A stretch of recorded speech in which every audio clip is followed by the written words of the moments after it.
Hello friends, welcome সকলকে।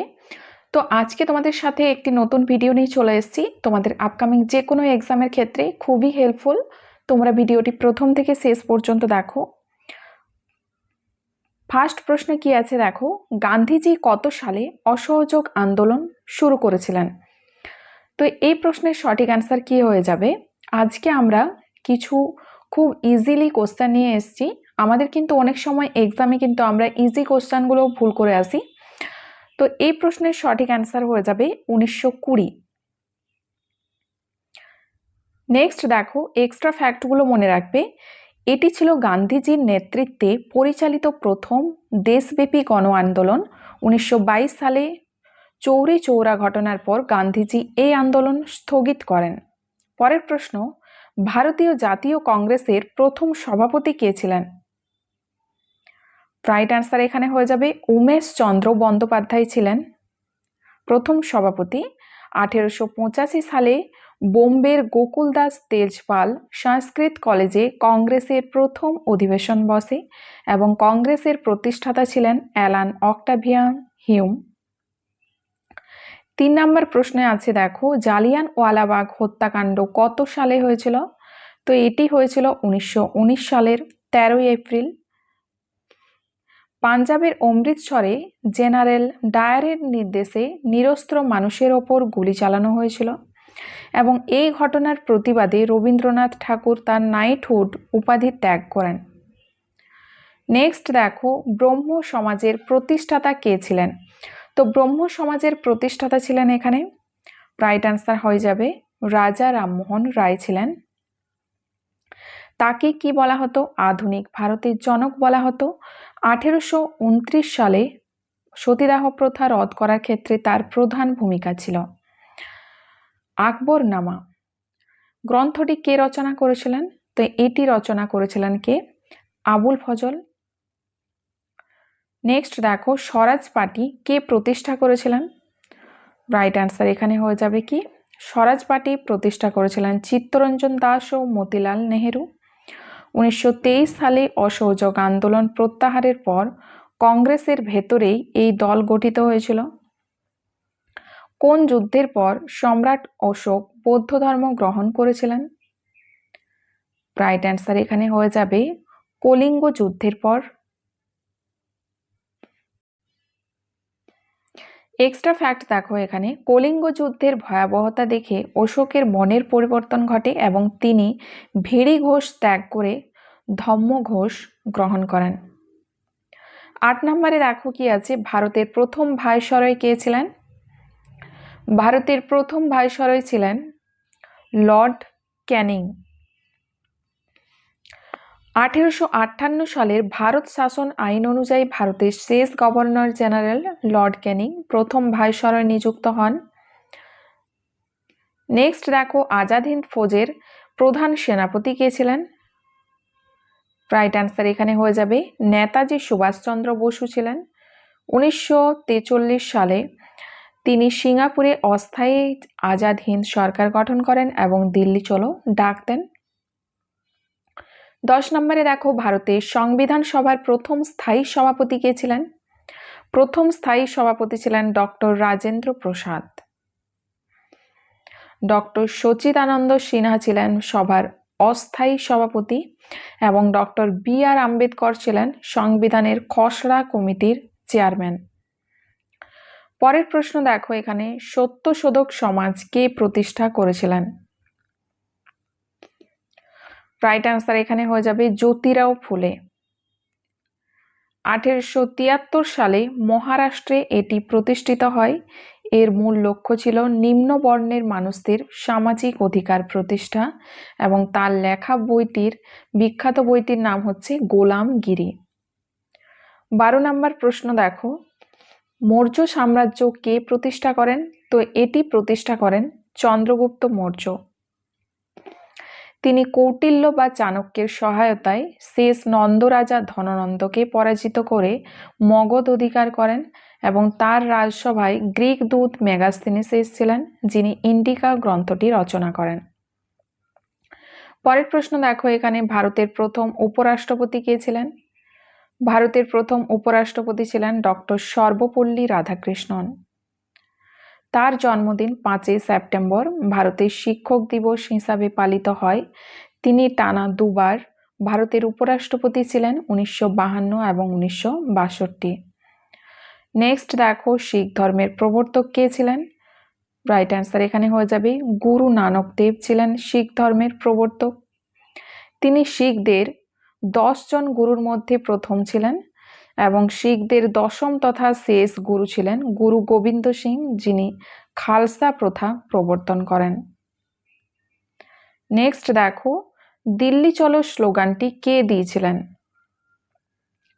Right answer এখানে হয়ে যাবে দিল্লি চলো স্লোগানটি দিয়েছিলেন নেতাজি সুভাষচন্দ্র বসু।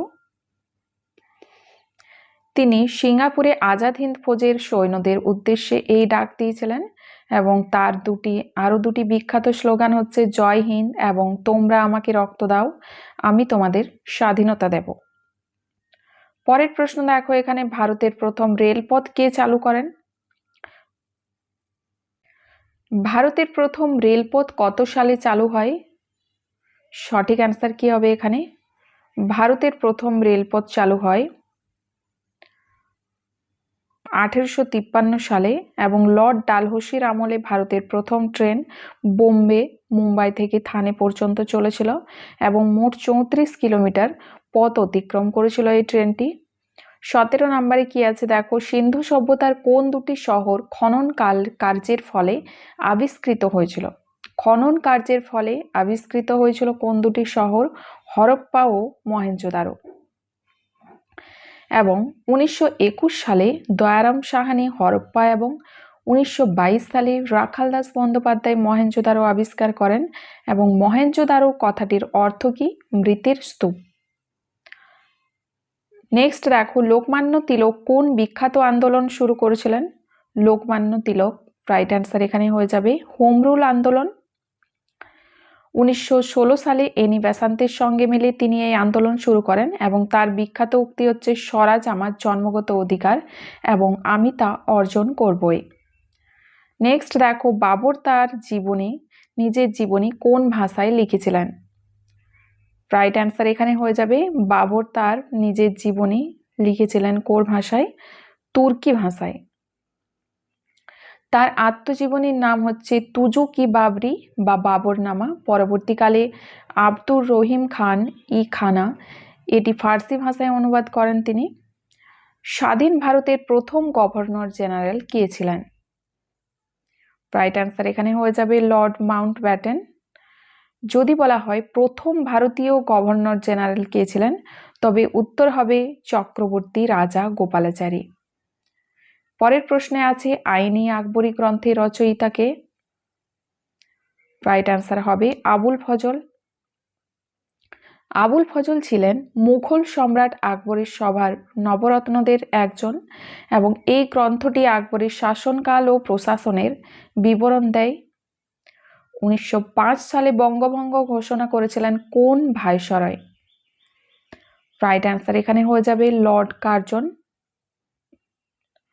এই বঙ্গভঙ্গের প্রতিবাদে ভারতের স্বদেশী আন্দোলন শুরু হয়েছিল এবং 1911 সালে লর্ড হার্ডিঞ্জের আমলে বঙ্গভঙ্গ রদ করা হয়। পরের প্রশ্ন দেখো, বিক্রমশিলা বিশ্ববিদ্যালয় কে প্রতিষ্ঠা করেছিলেন? রাইট অ্যান্সার হয়ে যাবে ধর্মপাল প্রতিষ্ঠা করেছিলেন। পাল বংশের অন্যতম শ্রেষ্ঠ রাজা ধর্মপাল এই বৌদ্ধ শিক্ষা কেন্দ্রটি প্রতিষ্ঠা করেন। বিহারের ভাগলপুর জেলার এই বিশ্ববিদ্যালয়ের ধ্বংসাবশেষ পাওয়া যায়।